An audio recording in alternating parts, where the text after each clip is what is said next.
can never be taken for granted, of course. So the penultimate session of this year's conference is going to give us 3 industry profiles from around the world. We will start in Iran, and the president of the country's Equestrian Federation is Sherazad Amir Aslani, and she is going to give us, Sherazad, an insight into racing in Iran.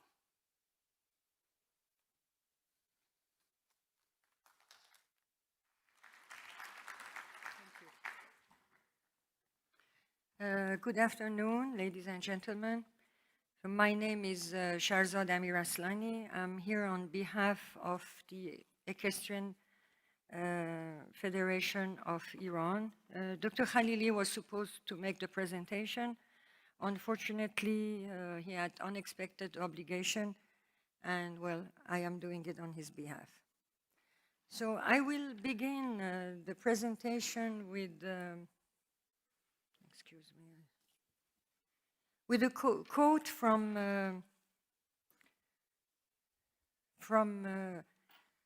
one of our kings, Darius the Great, who said, "This country of Persia was bestowed upon me by Ahura Mazda, a beautiful land with good horses and good people." And I like to make this quote because he puts horses before his people. Located on the Iranian plateau, Iran is the second largest country in the Middle East and has one of the most diversified landscaping due to its variable climate.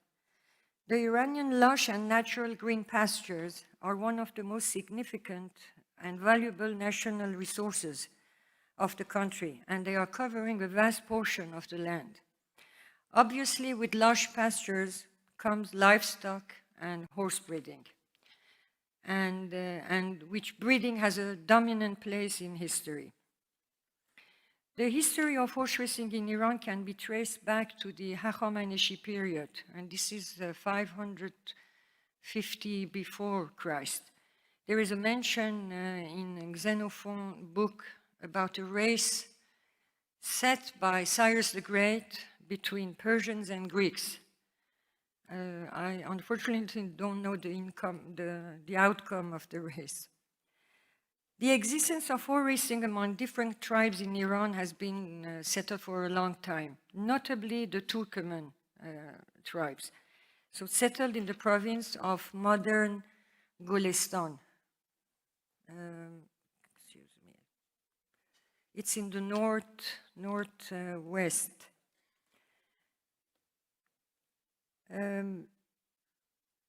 But racing as modern racing, as the European style racing, begins in the Qajar era, which was introduced in the capital Tehran with, of course, the encouragement of Europeans, because there are reports of European style horse races being watched by Nasreddin Shah. Nasreddin Shah made a trip. Nasreddin Shah was between 1848 1896. He made a trip to France, in Paris, and I think they took him to Longchamp to watch some races, and he was quite mesmerized by it. So when he came back to Iran, he transformed the drill square into a racing track, and here it started, the racing in that era. And it was quite pompous at the time. Then later on, in Ahmad Shah again, even to all the Qajar era, there were races with, again, with a lot of pomp. I mean, military parades, soldiers, cannons, drums, even elephants with their keepers. I mean, it really was quite a manifestation. In 1978, a joint Iranian-Australian company began building the Farhabad complex. And just before the revolution, Tehran was hosting spring and fall races. About 200 thoroughbreds at that time were in racing training, which was about 6 thoroughbred races with 2 to 3 partbred races, which unfortunately is the contrary at the moment. In the early 80s, races were transferred to Nowruzabad, where Tehran and spring and autumn races are taking place to this day, featuring thoroughbreds, partbreds, Arabians, and Turkomans. So here is just a race. I put this picture because this is a race in 1972, and well, it was quite modern with these are Turkoman horses, and here is the Turkoman jockeys. We have to, racing in Iran is the most important tribe that is involved in racing is the Turkoman tribes. And what actually saved the racing after the revolution was this little province in Iran, which had only agriculture and racing. They signed petition after petition, and they fortunately succeeded to bring back the races.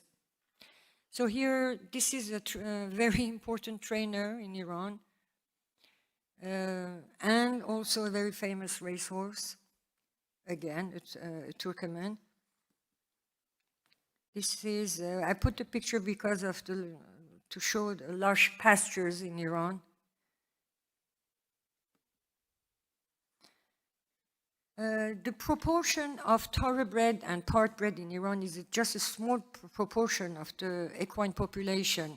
We have the Turkoman, the Kurdish horse. Again, the Kurdish horse, they are racing Kurdish horses in Kermanshah. Of course, the Arabian horses in Khuzestan. Khuzestan is the oil province of Iran, and already they have three racetrack in Khuzestan. And before the revolution, there was also thoroughbred racing in Abadan because of the presence of English.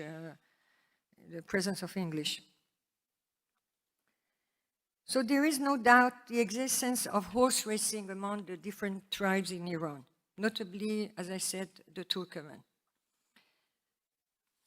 Excuse me. I'm going to make a main attention to the Turkoman steppe.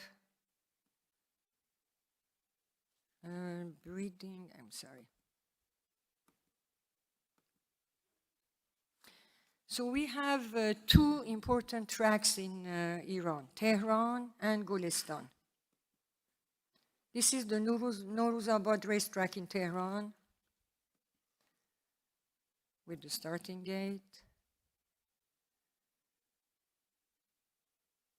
And the Golestan province. So this is really the province of the Turkoman and racing.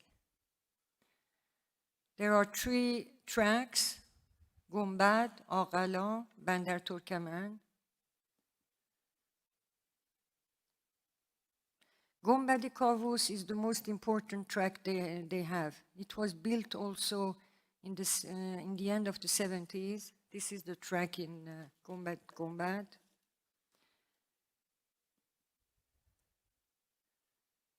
A diagram. So horse racing as a regular institution, as both really sport of kings and at the same time a national pastime, has contributed to the improvement of native horses, or as a replacement for a better breed.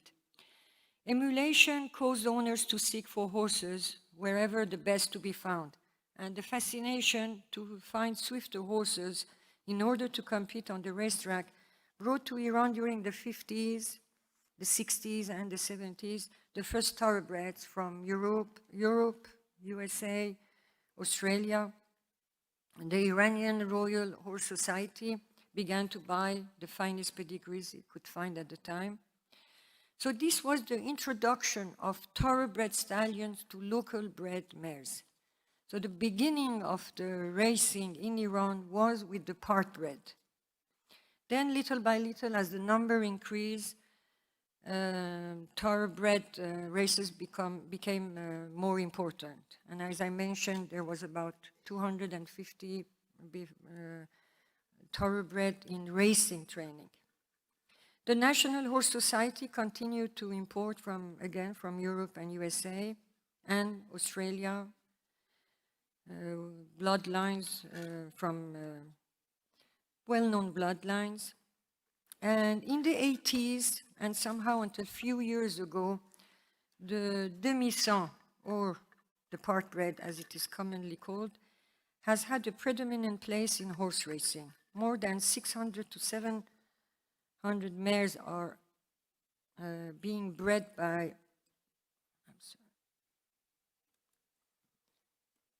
I go back to just to show, no, sorry.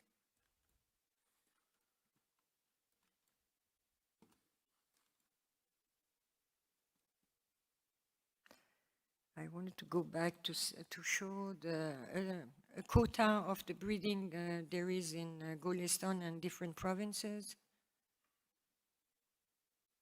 I'm sorry.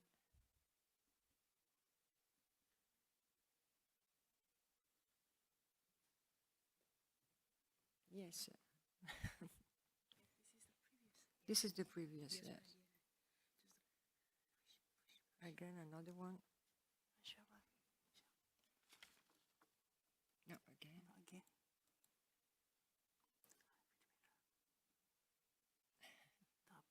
No, more, yes. It's okay, it doesn't. So let. Yeah. Anyway, I wanted to show how it is the breeding quota in Golestan and in other provinces. Oh, okay, it doesn't matter. So now a quick view to the modern racing. What happened these past 10 years. This is the crowd attendance again in Gombad. So Gombad has 48 weeks of racing with 8 horses, a minimum of 8 horses starting, 6 to 7 races a day, with 2 to 3 thoroughbred races and 5 to 6 partbred. Again, these are again thoroughbred and partbred. I'm not mentioning the Arabian horses and sometimes the Kurdish horse, which they are racing in Tehran.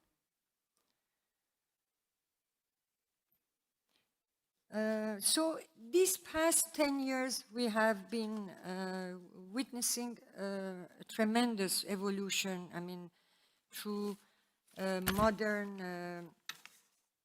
modernizing everything which is related to racing. And it is changing very fast.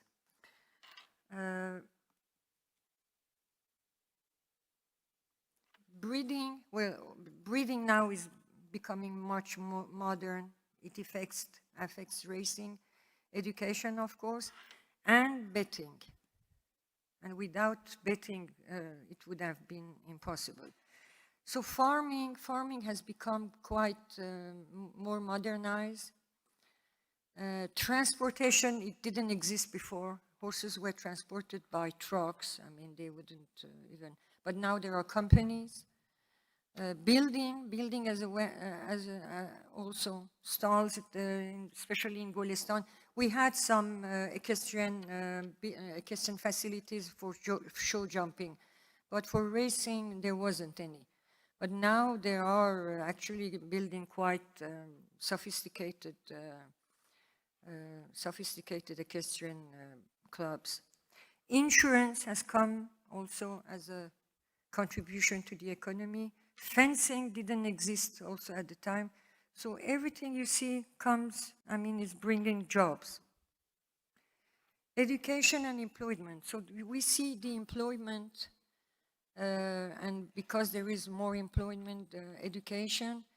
In the past, the thoroughbred trainer and the stud manager, the horse breaker, everything was the same person. Now there is a difference between them. Equine dentist didn't exist, it does. Stable hand and horse breaker, even the lad, the groom, everything was, I mean, it was a trainer and 2 people helping the trainer. So now there is a difference, and because there is a difference, there is education. The Equestrian Federation has an education committee, and it is quite working actually. Broadcasting has been a main, let's say, it has brought this has modernized what we see today. And of course the media. Everyone in, even the little groom has an iPhone in hand, so he's watching races, he's watching the Turkish satellite, he's watching the UAE, and they are trying, they are learning. In the past, when they were bringing their horses to Tehran for racing, they didn't use boxes or stalls. They would bring their horses. The horses were tethered to the ground. They had a Numa, a big blanket made with goat, with wool, and head to toe, the horses were covered. And but now they are renting stalls, they are renting, or they are bringing their prefabricated boxes to the racetrack. So it has changed quite a lot. So this is the ratio of prize money to betting. The reason we see this modernizing, the industry modernizing, is because from 2013, wagering has been not official, but is being tolerated. So we can see by what you see how it has affected the prize money and, of course, the number of racehorses attending.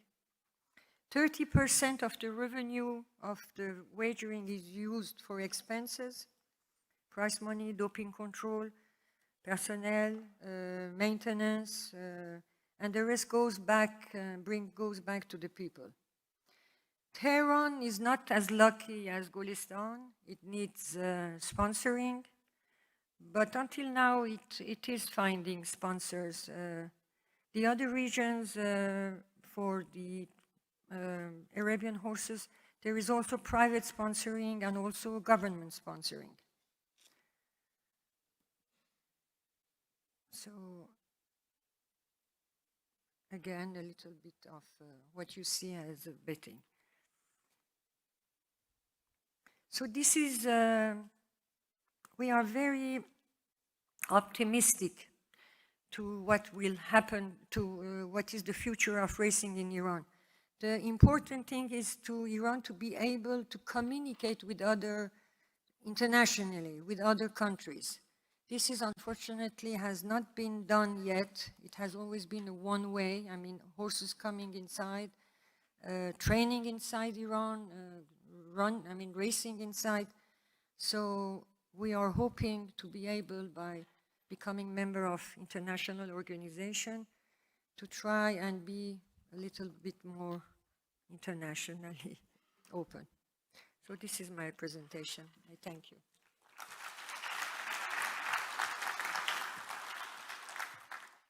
Sherazad, thank you very much indeed, and for the purposes of exactitude, and so I can't be accused of misrepresentation, you are here on behalf of the President of the Iranian Equestrian Federation, correct? Our next speaker is going to tell us about promoting racing sports to take them to another level, to give them a new persona in Macau. Kwang Seong is Operations Controller at the Macau Jockey Club. Sir. Thank you, Anand. Good afternoon, ladies and gentlemen. The Macau Jockey Club would like to thank the organizing committee for giving us the opportunity to speak with you and to share with you our recent happenings and what we're going to do in the near future. Well, we believe many jurisdictions are going through the same challenges like us, that is facing restrictions from the regulators and competition from other sports, and as well as illegal betting operators that we have heard earlier. Well, Macau, where is Macau geographically? As you can see, this is a map of North Asia, and then where we are right now, South Korea, Japan, Hong Kong, they are racing superpowers, and they are our neighbors. And Macau is just a dot on the map. And we are surrounded by superpowers. There are superpowers in terms of betting turnover, racing technology, and training technology. And closer to us, we heard that Hainan, which Winfred have spoke about, dedicated a session to Hainan. Its development is going to be very closely watched and monitored by us. And okay, let's talk about the GDP game. You know, everybody talk about numbers, GDP. Okay, and then you can see from the graph that Macau actually sits very comfortably in terms of GPT per capita current prices. And based on purchase power parity, we sit on second, just behind Qatar. But is that the truth? Is that the reality? I mean, it seems that we are sitting very comfortably in the GDP game. But I suppose that is only a half-truth. The reason why we say it's only a half-truth because Macau has only 650,000 population. And of the 650,000 population, 30% are foreign workers. So in fact, our domestic market is in fact negligible. That's the truth. We sit behind Uganda and Nepal in terms of absolute GDP, total GDP. We are somewhere in 93rd. And on the domestic front, we have licensed casinos. Macau is full of casinos, and then we have also sped sporting app operator, the legal sped sporting operator, and their doors never close. They operate 24 hours a day, 665 days a year. So where do we go from here? Sorry.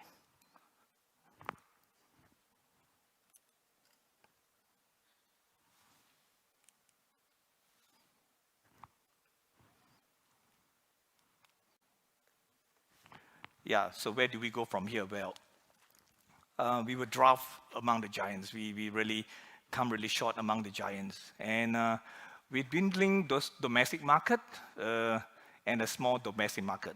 Where do we go from here? This is a question that we've been asking ourselves, and we were in a dilemma for the last 3 years when our license to operate wasn't very sure, and then we were waiting for the government to make a decision. So we were given the green light to operate for another 24 years, luckily by the government in March. So now we were looking at what should we do next. In his bestseller, Malcolm Gladwell, in his bestseller Outliers, says about the rules of 10,000 hours. Okay, this is a very powerful rule. When I first read it, I thought this is something that my kids should be doing, at a very young age. It talks about Beatles becoming the world's greatest band, in history. Why? Thanks to their hardworking playing all night long in Hamburg. And the book also talks about Bill Gates. How Bill Gates got a head start in his teenage years in computing, and then so he's one of the richest guys right now because he got a head start and he got the opportunity to work on computers in the early days.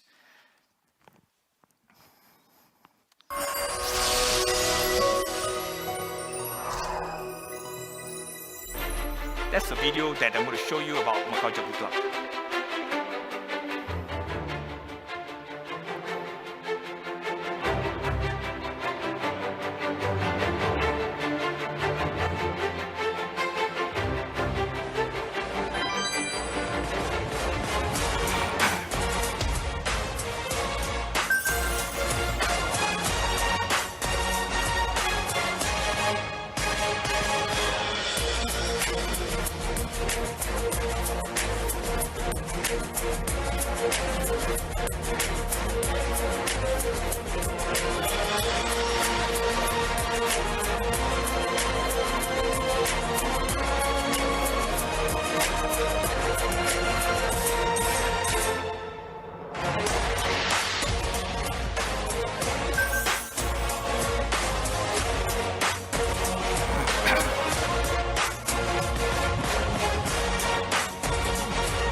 that's the short video about our club and what gonna lies ahead of us.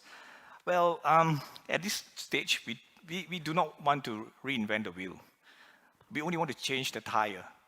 The tire need to be changed. Okay, so after the rounds of meetings and review, we were thinking of what should we do next, and then here we are. Okay, one of the advantage that we thought we have is it is relatively easy to become horse owner in Macau, and we like to open up policies for anybody. I mean, those eligible people to be our horse owners. Affordable horse ownership, attracting the new rich, like liberating the ownership syndication system will be our priority. And we have a bit of success in bringing horse auction into our own ground. We have success in doing online auction of horse auction from working with New Zealand and Australia auction houses. We're going to continue to do that in the coming years. Yeah, and this is true. Winning is pretty easy in Macau because of how small horse population base. And 40% of our horses actually won once, at least once in a year. And only less than 30% of horses actually didn't run the place last year. So it's actually very good to become our horse owner. And our horses have ample opportunity to run in a year. And easier to win races, meaning make easy, and then owners will be happy and come back for more. We are also looking at revising our prize money structure, do massive stables renovation, and then doing a new LED indicator board. We also pride ourselves in customer familiarity. We know our horse owners, our customers by name, yeah, because of the sheer size. And you know, the service industry is differentiating itself into experience economy. And customer experience has been shown to be the excellent driver of competitive advantage. And the customers are now looking for unique and memorable experience that they can repeat and remember all and come back for more. Gone are the days when customers just come, have a bet, and go home. It's not about product and prices anymore. It's going to be their experience. Yes, and Macau as a tourism destination. Macau is a melting pot of Portuguese culture and Chinese culture.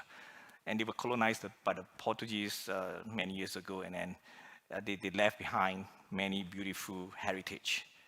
And as you sit and admire Hong Kong sceneries, you will see the Portuguese letters, words, language everywhere. And then, but what you hear is Chinese, Cantonese, or Putonghua. And we are working very closely with the Macau government in promoting Macau Jockey Club as a tourism destination and as a lifestyle destination.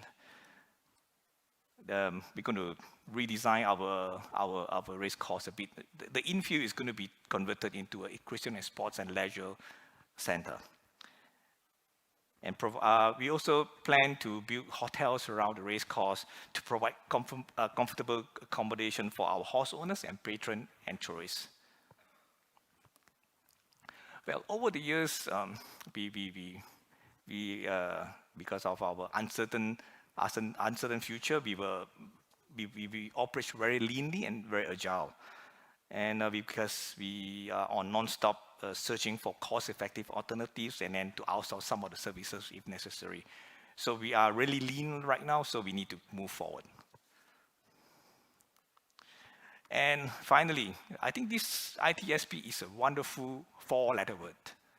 Okay, ITSP indeed opened up the world, the world to us, to Macau. Macau is a late bloomer in ITSP, but we're playing catch up right now. And I would like to say that I'm not doing promotion or advertising, but I think AATA is a good platform. Asia Africa Totalizator Association is a good platform for a rookie like us. You know, it's a good platform for us to interact, to explore, to know the challenges. You know, so I mean, as a young member, you know, we will go to the big brother and say, hey, what should I do? You know, and they will help us and they will advise us. We just had our annual general meeting on Monday, and then we find it very fruitful indeed. Well, finally, I'd like to Macau Jockey Club would like to thank ARC and KRA for hosting this 2018 Asia Racing Conference. And it takes a participating country's collaboration towards higher level innovation and transformation. I thank you very much. Kamsahamnida.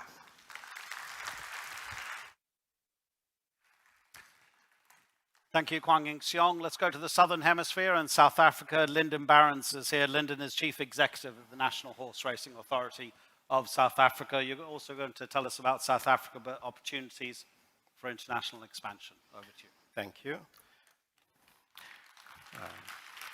We're very happy to be here, and a big thanks to the ARF and the KRA for hosting such a great conference. I'm sure you're all enjoying it as much as I'm doing. I'm going to tell you a little bit about racing in South Africa and give you an industry profile. What I'm not going to tell you is that we have lions and Big Five. I'm not supposed to promote us, so I won't be talking about it. That we have whales and dolphins and golf and beautiful wine farms. Let me rather focus on the racing industry. We have about 4,000 races per annum on 9 race courses, which includes one in Zimbabwe. We have about 262 trainers, which also includes assistant trainers, 120 jockeys, and about 44,000 runners per annum. And we have a very good testing and analysis system whereby we analyze about 6,500 specimens per year to ensure animal welfare and fair play within the environment. We have racing 364 days a year. We only have Christmas off when we can take a little break. And so our staff is constantly busy. We race on turf, sand, and poly track. We stage about 30 grade 1 races, 25 grade 2 races, and 52 grade 3 races with 71 listed races. That includes Zimbabwe as well per annum. Our testing protocol is quite robust, as I've said, to ensure that we have a fair play and also on animal welfare. We have good accreditation standards. From the international racing side, we have 100% proficiency test results in our laboratory. We do most of it post-race. After the winners, we have about 4,700 of those tests are done post-race, and we do out of competition and pre-race to ensure good protocol. And we also do a pigeon testing as a matter of interest. We have a very vibrant and new laboratory with new equipment. In actual fact, the laboratory director came and asked for new equipment, and I said, we don't have any capital expenditure. 4 days thereafter, the lab burned down. I don't know how that happened. And the insurance paid out, and we have new equipment. So prayers get answered sometimes in weird ways. We export and we import, and that just gives you a visual of the countries that we are active with. If we exclude our large exports to Mauritius, then we are a net importer. Now, that shouldn't be the case, given the quality of our horses and our history and our standing in the international world. But of course, a little thing called African horse sickness have made people a little bit more pessimistic about exporting horses or importing horses from South Africa to your country. And we hope that this will soon be overcome, because we've done a lot of work in this regard, and we have never, ever exported a horse with African horse sickness. So we're hoping that you will see this as a great destination to come and spend some of your money in terms of purchasing horses in South Africa. Just to give you an idea of our thoroughbreds, which is of course very important for us, and we have a sharp focus on the thoroughbred welfare. Just to give an idea, in 2017, the average price was $25,000. In 2018, it rose to $30,000 for a good thoroughbred, and you know what you pay for, and you can do your calculations. It's a good buy. The highest horse in 2017 went for $434,000, and in 2018, $417,000. Again, it should sound like a good buy to you. We have about 3,200 brood mares, about 100 stallions, and we produce about 3,200 foals every year. And we hope that that will increase as we go along. A little idea of on our trainers. Our top trainer, or the busiest trainer, let's put it that way, has about 213 horses. And the second trainer, and you can see the numbers there for yourself. So the trainers are quite busy with substantial number of horses under their care. 162, 155 trainers with about 111 assistant trainers that we are developing. And some of them are obviously, as you know, world-class trainers. We have about 120 jockeys active, and we've taken about 22 new apprentices each year to get them into the system. We've really sharpened our focus on the apprentice to try and just produce the best, and not so much on the quantity, but rather ensure that we have good quality of jockeys coming out of the jockey academy going forward. We can probably accommodate double that size on the facility that we have. That's quite a beautiful facility out in KwaZulu-Natal area. Our breeding, again, is also world-renowned. We have some of the most beautiful stud farms in South Africa. And I've just given you a highlight on the top 5 breeders in Cape Town and in Durban as well. Our owners, despite a little bit of a pessimism sometimes in the market, oh, well, if people say horse racing is dying, but if you look at our ownership over the last 2 years, we have had a slight increase, just about 10% in our ownership structures. Of course, it's individual owners, it's syndicates, it's companies. We've now also launched something called fractional ownership, so that we can bring a new breed of young people and young up-and-coming young people to be part of that. They enjoy the lifestyle a little bit better. So we've put an emphasis on fractional ownership, where they can own a part of a horse. We have more than 350 life members. Now, these are people who for the last 30 years consecutively renewed their membership. Now, that's extremely encouraging, and we took some time to honor them last year and send them all certificates just to thank them for their support for the industry. Now, I see there's a rhino there. We also have a rhino, so there in case you want to come and look at it. But that just gives you a visual of our race courses around the country, from Cape Town right up to Johannesburg. Racing in Johannesburg, we have an operator called Pumalela, and they control about 75% of the territory. So they control Johannesburg, Cape Town, Port Elizabeth, and Kimberley. And the Sunmet falls into that. There's Nsui Summer Cup and a number of other prestigious events in that area. And that is what it looks like at Turffontein, where we hold about 8 great races annually and about 17,200 runners throughout the year, over 180 race meetings. That gives you an idea of Cape Town race courses. And on the right-hand side, if you haven't seen Table Mountain, that is Table Mountain in Cape Town. And we have 2 race courses over there, and they host about 8 races, Grade 1 races annually, and about just over 7,000 runners. Cape Town would like to know that they breed the best horses, and coming from the Cape Town area. Then racing in Durban, we have that controlled or operated by Gold Circle, and that's the home of the Vodacom Durban July. That's Greyville over there. We have another one called Scottsville in Pietermaritzburg. It's about 40 minutes from this one. And they host about 9 Grade 1 races annually. Our betting, and I've put a graph here just to compare it at high level with sports betting to give an idea. If you look at horse racing, the changes are annually about 3.2%. So a very, very slow growth in terms of betting on horse racing. And then you see the spurge in sports betting, where you get 51%, 24%, and on average, according to those statistics, it grows at about 16% annually. That's other than horse racing. But it's a lot more than that. Those figures were projections for 2019 and 2020. So it's a very active market. It's still a slow-growing market, but we believe that we've reached the bottom and we're on the way up.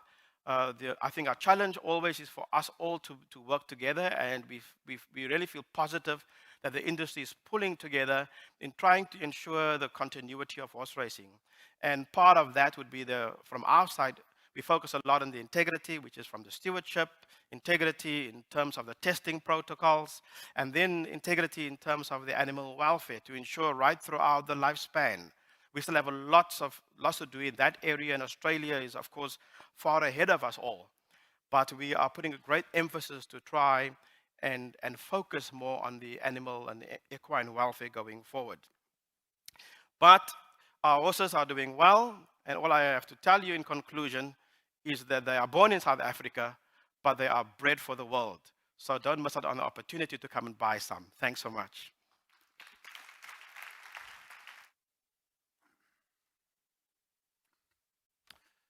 Thank you very much to all three of you. Okay, so our final session will be on racetrack management and safety, but we're going to have a short coffee break before then. Thank you very much to all three of you.